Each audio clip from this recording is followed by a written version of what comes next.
오늘 말씀은 다음 주에도 살펴보겠지만 지금 예수님께서요, 바다 건너편 군대 귀신 걸린 이 광인을 고치러 배를 타고 건너가는 장면입니다. 지금 예수님은요, 하나님이 기뻐하는 뜻을 행하러 가고 있습니다. 그런데 23절을 볼까요? 어떤 일이 일어납니까? 마침 광풍이 호수로 내리침에 배의 물이 가득하게 되어 위태하게 되었다, 이렇게 말합니다. 여러분, 한번 잘 보시기 바랍니다. 지금 예수님은요, 하나님의 일을 하려고 배를 타고 가는 겁니다. 피곤한 몸을 이끌고 가십니다. 그 바쁜 스케줄을 쪼개서 지금 가는 거예요. 그렇다면 우리 생각에 햇빛이 찬란하게 비치면 얼마나 좋겠습니까? 순풍이 살랑살랑 불어주면 얼마나 좋았겠습니까? 그런데 오늘 말씀해 보니까 그런 배에 광풍이 닥치고 어려움이 찾아오는 겁니다. 사실 여러분, 이런 일들은 우리가 살면서 흔하게 겪는 일 아닙니까? 내가 지금 바쁜 일상에도 불구하고 이제는 하나님을 위하여 살겠다고 내가 결단할 때가 있습니다. 이제는 내가 주님의 일을 열심히 해야 되겠다.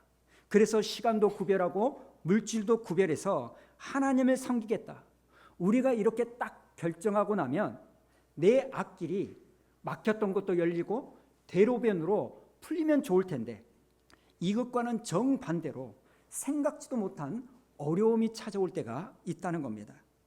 그러면 우리는 자연스럽게 이런 반응을 보입니다. 하나님, 어떻게 이럴 수가 있습니까? 이제 내가 큰맘 먹고 주의 일을 하려고 하는데 이렇게 어려움을 주시면 어떡하라는 겁니까? 지금 내가 물질을 구별해서 11조를 하려고 하는데 이렇게 나의 재정을 빵꾸 내버리면 나보고 어떡하라는 겁니까? 우리는 이렇게 하나님을 원망할 때가 있습니다. 그런데 여러분, 오늘 말씀을 잘 기억하시기 바랍니다. 우리 예수님도 이런 일을 경험하셨다는 거예요. 여러분, 오늘 말씀을 통해서 우리가 분명히 해야 될 몇 가지 생각이 있습니다. 첫 번째가 뭐냐? 여러분, 우리에게 닥치는 그 광풍의 원인이 정말 하나님일까? 오늘 예수님은요, 귀신 들린 그 광인을 고치려고 하나님의 일을 하려고 가는데 지금 광풍을 만난 겁니다. 그런데 여러분, 이렇게 하나님이 주신 이 광풍을 예수님이 만난 것일까요? 그렇게 생각한다면 정말 심각한 문제가 생기는 겁니다. 왜냐하면 오늘 예수님께서 이 광풍을 향하여 어떻게 하십니까? 꾸짖으셨다는 거예요. 여러분, 이걸 꼭 기억하셔야 됩니다. 여기에 나오는 꾸짖다라는 이 동사가요, 그동안 성경에서 어떻게 쓰였는지 아십니까? 누가복음 4장 35절에 보니까 똑같이 꾸짖나는 동사가 쓰였는데 예수님께서 귀신을 꾸짖을 때 이 단어를 쓰신 거예요.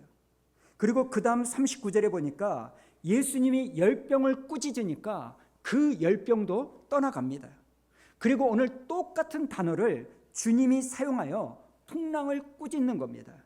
자, 그렇다면 여러분, 이 일의 배후에 하나님이 계신다면 예수님이 하나님을 꾸짖을 수가 있을까요? 상식적으로 그렇게 생각할 수가 없습니다. 그런데 오늘 예수님께서 이 풍랑을 꾸짖었다면 이 풍랑의 배후에 뭐가 있다는 거예요? 사탄이 있을 수 있다는 겁니다. 그렇다고 여러분 오해하시면 안 됩니다. 제가 지금 이 세상에서 벌어지는 모든 광풍의 배후에 사탄이 있다, 그런 말씀을 드리는 게 아닙니다. 그러나 때론 어떤 광풍의 배후에는 분명히 사탄이 있을 수가 있다는 겁니다. 그리고 오늘 이 사건의 배후에는요, 사탄일 가능성이 높다는 거예요. 왜 그러냐면 지금 예수님은요, 배를 타고 귀신 들린 이 사람을 고치려고 갑니다. 그러면 이 귀신 들린 사람의 배후에 있는 그 사람을 괴롭히고 있는 이 사탄이 예수님이 오는 것이 두렵고 싫어한다, 이걸 우리는 충분히 생각할 수가 있는 겁니다. 그러니 여러분 잘 들으시기 바랍니다. 하나님이 하고자 하는 일에 이런 사탄의 방해가 매우 많다는 사실을 기억하십시오. 여러분이 한번 내가 믿음 생활 잘해보겠다고 그런 결심을 하는 순간 이제 내가 앱에 빠지지 않고 예배를 잘 드리겠다고 그런 결심을 하는 순간 갑자기 한 번도 생기지 않았던 없었던 일들이 생길 때가 너무나 많습니다. 그러면 여러분 그때 그냥 낙심하고 주저앉지 마시고 그럴 때 예수 그리스도의 이름으로 사탄아 물러가라 이렇게 선포하는 여러분 되기를 축복합니다. 정말 그렇다는 거예요.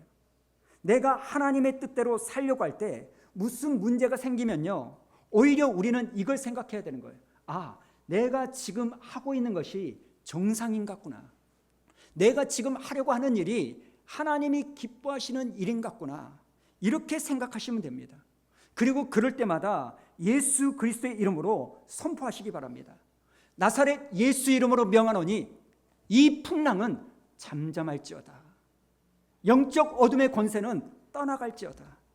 사랑하는 여러분, 사탄이 주는 환경에 굴복하지 말고 예수 그리스도의 이름으로 승리하는 여러분 되기를 축복합니다. 그런가 하면 세 번째로 볼 게 뭐냐면 23절입니다. 우리 한번 읽어볼까요? 시작. 배물이 가득하게 되어 위태한지라 제자들이 나와 깨어 이르되 주여 주여 우리가 죽겠나이다 한대.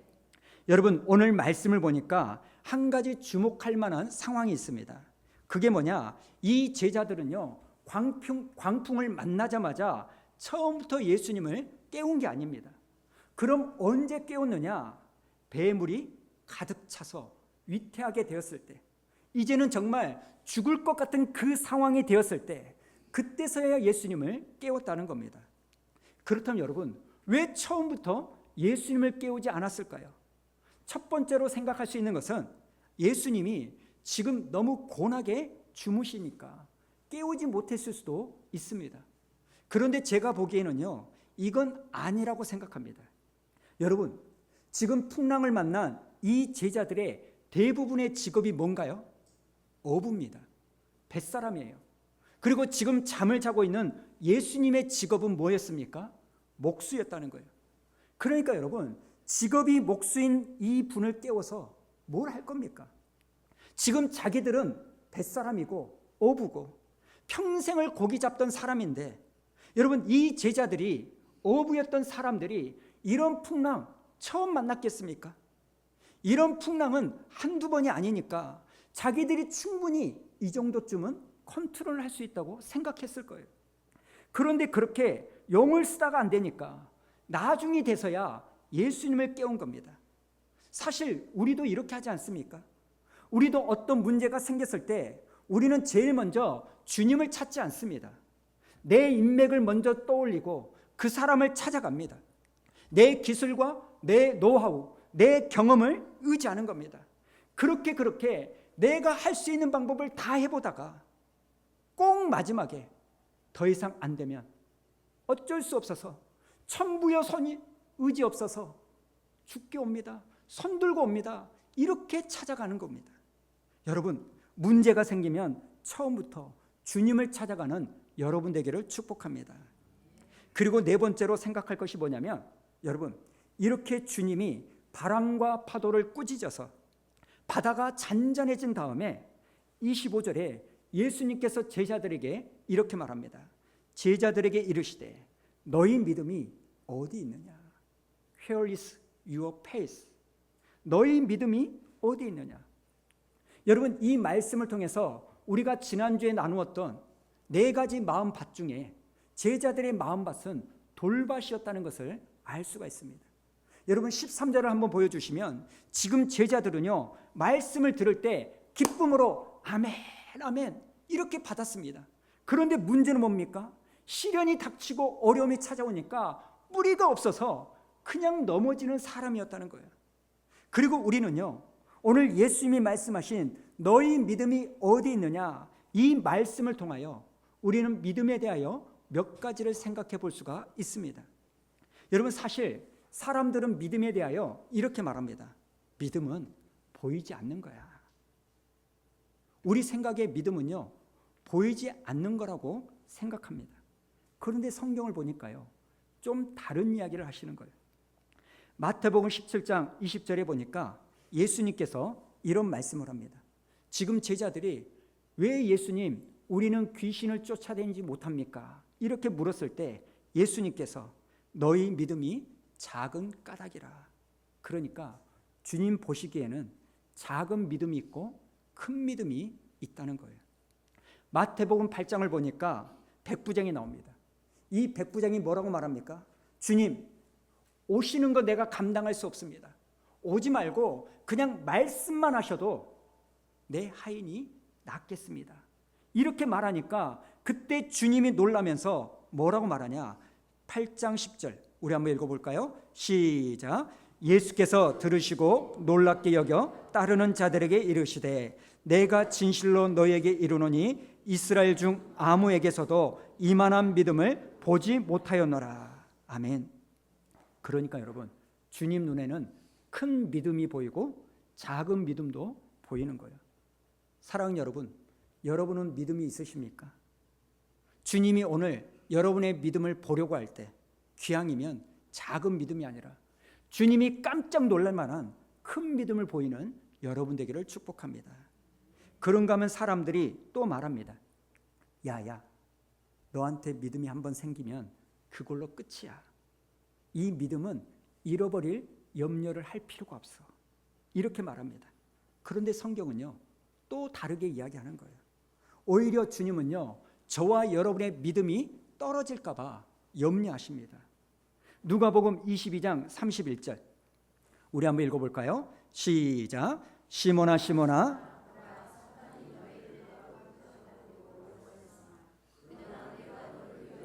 내 믿음이 떨어지지 않기를 기도하였으니 너는 돌이킨 후에 내 형제를 굳게 하라. 아멘. 지금 주님은 베드로의 뭐를 위하여 기도했다는 겁니까? 믿음 떨어질까 봐 기도하셨다는 거예요. 그러니까 이 말씀 그대로 하면 우리의 믿음은 떨어질 수 있다 없다? 있다는 거예요. 그리고 사도 바울도 예수님처럼 믿음에 대하여 염려하면서 디모데에게 이렇게 권면합니다. 자, 디모데전서 1장 18절 아들 디모데야, 내가 네게 이 교훈으로서 명하노니 전에 너를 지도한 애언을 따라 그것으로 선한 싸움을 싸우며 믿음과 착한 양심을 가지라. 어떤 이들은 이 양심을 버렸고 그 믿음에 관하여는 어떻게 되었다고요? 파선하였다. 여러분, 지금 성경이 말하는 그대로 받아들이십시오. 믿음이 파손되는 경우가 있다 없다? 있다고 성경은 말합니다. 그리고 그 다음 20절에 구체적인 사례로 후메네오와 알렉산더가 파손당했다고 말하는 거예요. 그리고 디모데전서 6장 10절을 보여주시면 돈 때문에 믿음에서 떠나는 일도 있다는 겁니다. 그래서 사도 바울이 고린도후서 13장 5절에서요 이렇게 권면합니다. 자, 너희는 믿음 안에 있는가? 너희 자신을 시험하고 너희 자신을 확증하라. 지금 바울이 뭐라고 말합니까? 네가 지금 믿음 안에 있는지 믿음 밖에 있는지 뭐 해보래요? 시험해 보래요. 테스트해 보라는 겁니다. 왜 그런 겁니까? 우리는요, 나도 모르는 사이에 믿음이 떨어질 수도 있고 내 믿음이 파손될 수도 있기 때문입니다. 나는 지금 믿음이 있다고 생각하고 있는데 주님 보시기에는 도무지 내 믿음이 보이지 않아서 도대체 네 믿음은 어디에 있느냐 이렇게 물을 수 있기 때문에 지금 내가 믿음 안에 있는가 믿음 밖에 있는가를 점검해야 된다는 겁니다. 여러분, 성경을 보면요, 믿음이 충만했던 사람이 어느 날 갑자기 그 믿음을 다 까먹어버리고 믿음이 밑바닥으로 떨어져서 믿음이 전혀 없는 사람처럼 행동하는 사람이 있습니다. 그 대표적인 사람이 누군지 아십니까? 다윗이었습니다. 여러분, 다윗은요, 처음에 골리앗 앞에 섰을 때 믿음이 충만했습니다. 다윗이 골리앗을 향해서 뭐라고 말하는지 아십니까? 사무엘상 17장 45절에 보니까 너는 칼과 창과 단창으로 내게 나오거니와 나는 만군의 여호와의 이름으로 너에게 나아간다. 여러분은 지금 이 다윗의 믿음이 보이십니까? 엄청나게 큰 믿음을 보여주고 있는 거예요. 여러분, 사실 우리 안에 이 믿음이 생기면요 어떤 일이 일어나는지 아십니까? 소위 내 간덩이가요 붓습니다. 믿음이 생기면요 간덩이가요 부어요. 그 거인 골리앗이 무섭지 않고 그 골리앗이 가지고 온 엄청난 칼이 무섭지가 않습니다. 그런데 여러분, 여기서 딱 넉 장만 넘겨보십시오. 사무엘상 21장에 보니까 이 다윗의 믿음은 온데간데 없이 사라져 있습니다. 사울이 자기를 죽이려고 하니까 혼비백산해가지고요 도망을 칩니다. 그리고 거기서 믿음을 전혀 보여주지 않습니다. 21장 8절에 보니까 이렇게 말합니다. 다윗이 아히멜렉에게 이르되 여기 당신의 수중에 창이나 칼이 없나이까? 지금 다윗이 뭘 찾고 있어요? 무기를 찾고 있는 겁니다. 여러분, 조금 전에 나는 만군의 여호와의 이름으로 너에게 나아간다, 이렇게 외쳤던 다윗이 칼을 찾고 있는 겁니다. 그리고 그 다음 8절과 9절 우리 한번 읽어볼까요? 시작. 왕이 일이 급함으로 내가 내 칼과 무기를 가지지 못하였나이다 하니 제사장이 이르되 네가 엘라 골짜기에서 죽인 블레셋 사람 골리앗의 칼이 보자기에 쌓여 에봇 뒤에 있으니 네가 그것을 가지려거든 가지라. 여기는 그것밖에 다른 것이 없느니라 하는지라. 지금 나는 만군의 여호와의 이름으로 나간다고 그러면서 무시했던 그 칼이 지금 이곳에 있다는 거예요. 그 말을 듣자 다윗이 뭐라고 말한지 아십니까? 그 다음 10절을 보니까 다윗이 이르되 그 같은 것이 또 없나니 내게 주소서. 여러분, 다윗이 뭐라고 말한다고요? 그것보다 더 좋은 것은 없습니다. 그 칼 내게 주십시오, 이렇게 말합니다. 여러분, 지금 다윗의 믿음이 어떻게 여러분에게는 보이십니까? 도대체 다윗의 믿음은 어디에 간 걸까요? 그래서 여러분, 우리는 항상 내가 믿음 안에 있는지 믿음 밖에 있는지 점검해야 된다는 겁니다. 왜냐하면 저와 여러분은요 언제 그랬냐는 듯이 믿음을 잃어버릴 수도 있고 내 믿음이 파손당할 수도 있기 때문입니다. 그러니 여러분, 오늘 주님이 질문하신 이 질문을 듣고 나는 믿음 안에 있는지 믿음 밖에 있는지를 돌아보는 은혜가 있기를 축복합니다. 그리고 여러분의 아내와 남편을 보고서 당신 믿음 지금 어디 있냐고 물어보시기 바랍니다. 여러분의 자녀들에게도 도대체 네 믿음은 어디 있냐고 묻는 은혜가 있기를 축복합니다. 그런가 하면 다섯 번째 25절을 우리 다시 한번 읽어볼까요? 25절 시작. 제자들에게 이르시되 너희 믿음이 어디 있느냐 하시니 그들이 두려워하고 놀랍게 여겨 서로 말하되. 저는 이 부분이 중요하다고 생각합니다. 지금 제자들이요 두려워합니다. 사실 제자들은 자기들의 힘으로 통제할 수 없는 이 광풍을 만났을 때 두려워했습니다. 그러자 주님이 그 바다를 꾸짖으니까 이 바다가 잔잔해진 거예요. 그런데 오늘 성경을 보니까 그런 일을 경험했음에도 불구하고 이 제자들은 두려워했다고 말합니다. 그런데 그 두려움의 대상이 바뀐 거예요. 이제 제자들은 바다를 두려워한 게 아니라 누구를 두려워해요? 주님을 두려워하는 거예요. 이전에는 바람과 파도를 바라보고 두려워했는데 이제는 그 바람과 파도를 향하여 말씀하시고 그 말씀에 순종케 만든 예수님을 보고 두려워합니다. 그리고 이 두려움은 좋은 두려움이라는 거예요. 사랑하는 여러분, 우리가 살아가면서 두려워할 수밖에 없는 인생이라면 기왕이면 이 두 번째 두려움이 우리에게 임하기를 축복합니다. 사랑하는 여러분, 예수님은 하나님의 아들이심을 믿으십니까? 예수님은 이 세상을 말씀으로 창조하신 창조주이십니다. 그런데 여러분이 이 예수님이 누군지를 모르기 때문에 주님을 두려워하지 않는 거예요. 여러분, 세상 사람들이 왜 하나님을 함부로 이야기하고 왜 교회에 대해서 함부로 이야기하는지 아십니까? 도대체 예수님이 누군지를 모르기 때문에 함부로 말하는 거예요. 사실 우리가 보고 있는 이 누가복음 8장은요 예수님이 누군지를 차례대로 기록하고 있습니다.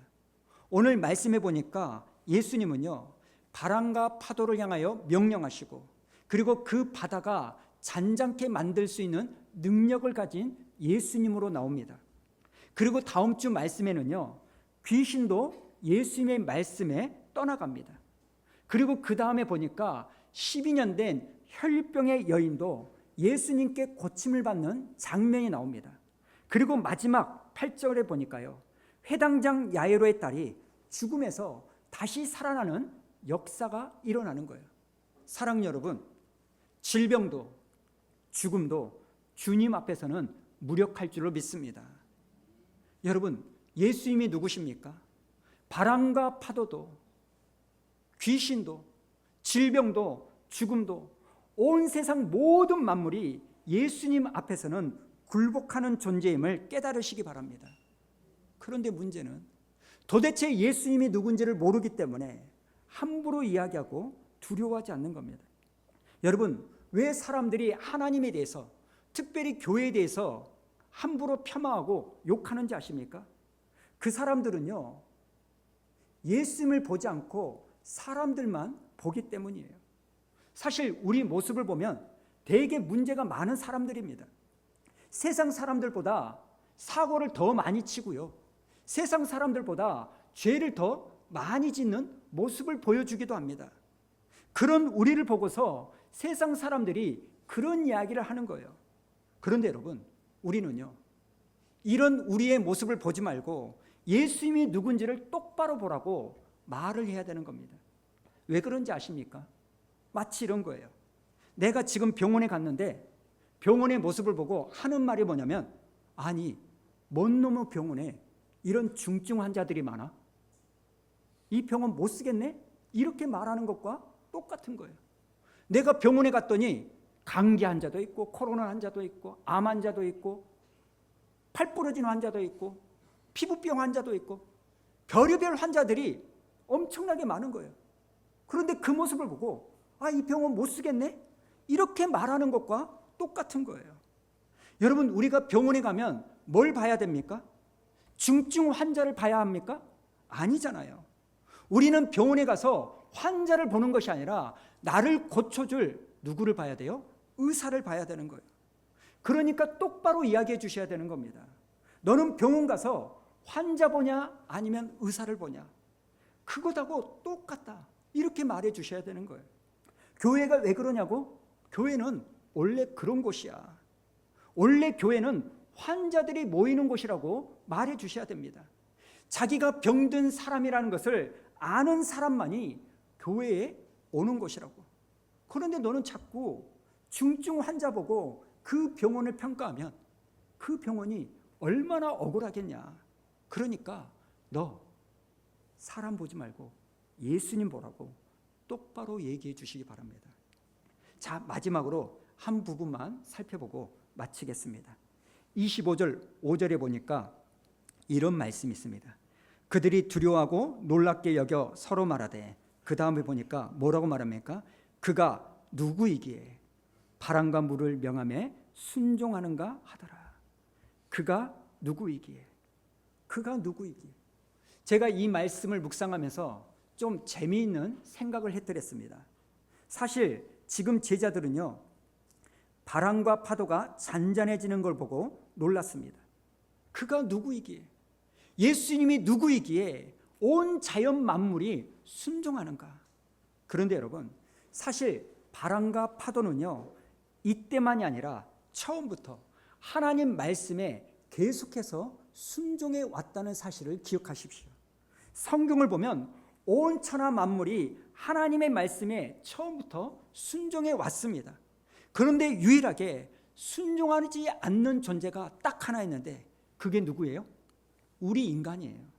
어쩌면 바람과 파도가 오늘 제자들에게 대묻고 싶을지 모릅니다.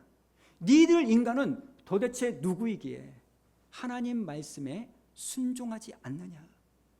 여러분, 구약에 보면 출애굽 사건이 나오죠. 이 출애굽 사건에서 하나님은 놀라운 10가지 기적을 일으킵니다. 그리고 그 10가지 기적을 베푸실 때마다 온 우주 만물은 하나님께 다 순종합니다. 물이 피로 변하라, 그러니까요, 물이 피로 변하고, 개구리 보고 나와라, 그러니까 순종해서 거리로 뛰쳐나옵니다. 파리도, 이도, 우박도 하나님 말씀에 다 다 순종합니다. 그런데 거기서 유일하게 하나님께 순종하지 않는 존재가 있으니 이스라엘 백성들과 애굽의 바로였다는 거예요. 그러면 개구리가 묻고 싶을 거예요. 도대체 너는 누군데 하나님 말씀에 순종하지 않느냐? 지금 개구리도 순종하고 이도 순종하고 파리도 순종합니다. 온 우주 만물이 하나님의 말씀에 순종하고 있습니다. 그런데 인간만이 순종하지 않는 거예요. 요나서를 보십시오. 요나서에 나오는 온 우주 만물은 하나님 말씀에 순종합니다. 하나님께서 바람과 파도를 향하여 일어나라 그러니까 파도가 막 일어납니다. 하나님이 큰 물고기한테 너 대기해 그러니까 대기하고 있고, 입 벌려 그러니까 그 말씀에 순종하여 입을 벌립니다. 삼켜 그러니까 이 큰 물고기는 묻지도 않고 따지지도 않고 요나를 삼킵니다. 박농쿨을 보고는 야 자라라 그러니까 밤사이에 자라고요. 벌레 보고는 갉아먹어라 그러니까요 갉아먹습니다. 그러나 오직 한 존재만이 순종하지 않는 거예요. 그게 누굽니까? 요나였다는 거예요. 그래서 저는 박농쿨이요 요나에게 묻고 싶을 거라고 생각합니다. 요나를 향해서 박농쿨이 너는 도대체 누구이기에, 얼마나 대단한 존재이기에 하나님 말씀에 순종하지 않느냐. 또 물고기가 묻고 싶을 거예요. 도대체 너는 누구이기에 순종하지 않는 거니? 여러분 지금 제가 드리는 이 말씀 이해가 되십니까? 원래부터 온 우주 만물은요 하나님 말씀에 계속해서 순종해 왔습니다. 그런데 유독 유일하게 순종하지 않는 존재가 있으니 그게 바로요 저와 여러분이라는 거예요. 지금 제자들이요 바다를 잠잠케 하는 예수님을 보고 도대체 저분이 누구이기에 이러면서 놀랍니다. 그런데 여러분 이건 놀랄 게 아니라는 거예요. 여러분 도대체 우리 인간은 누구이기에 하나님 말씀에 순종하지 않을 걸까요? 이걸 오늘 여러분 자신에게 물어보시기 바랍니다. 홍수야, 넌 도대체 누구이기에, 얼마나 대단한 존재이기에 매주마다 하나님의 말씀하심에도 불구하고 순종하지 않는 거니? 그렇게 수많은 하나님의 은혜를 경험하고 하나님의 살아계심을 체험했음에도 불구하고 도대체 나는 얼마나 대단한 존재이기에 온 우주 만물이 순종함에도 불구하고 왜 나만 순종하지 않는 걸까요? 사랑하는 여러분, 오늘 저와 여러분의 믿음 없음을 자각하고 하나님 말씀에 순종하는 은혜가 있기를 축복합니다. 오늘 여러분 자신을 향하여 질문을 던져보세요. 나는 도대체 누구이기에 왜 나만 그렇게 순종하지 않고 변명하고 핑계대고 미루는 걸까? 여러분 우리가 알아야 될 게 하나 있습니다. 하나님이 성경에 우리에게 말씀하시는 것은요 우리가 지키지 못할 것을 기록해놓고 우리로 하여금 죄책감에 시달리게 하려고 기록한 게 아닙니다. 성경에 기록된 말씀은 전제 조건이 있어요. 저와 여러분이 다 순종할 수 있는 길이기 때문에 기록한 겁니다. 그런데 우리는요 도대체 누구이기에, 무엇이기에, 얼마나 대단한 존재이길래, 얼마나 엄청난 일을 하는 사람이길래, 뭐가 그리 바빠서 하나님 말씀에 순종하지 않고 나오지 않는 걸까요? 오늘 주님이 저에게, 여러분에게 묻습니다. 홍수야, 너는 도대체 누구이기에 그렇게 고집이 세냐? 도대체 너는 누구이기에 엉덩이가 무겁냐? 너는 도대체 얼마나 대단한 존재이기에 변명하고 핑계만 대고 있느냐? 네가 바로 이 제자들이다. 네가 바로 애굽의 바로요. 네가 바로 요나다. 이 말씀에 제가 엄청나게 아파했습니다. 사랑하는 여러분, 오늘 주님이 여러분에게 묻는 이 질문에 여러분은 뭐라고 대답하시겠습니까? 가슴을 치며 주님, 저를 불쌍히 여겨주십시오. 온 천하 만물이 순종함에도 불구하고 나만 유일하게 핑계대고 변명하며 순종하지 않았던 나의 모습을 자각합니다. 주님, 나의 죄를 용서해 주시고 주님 말씀에 순종하는 인생이 될 수 있도록 인도해 달라고 기도하는 여러분 되기를 축복합니다.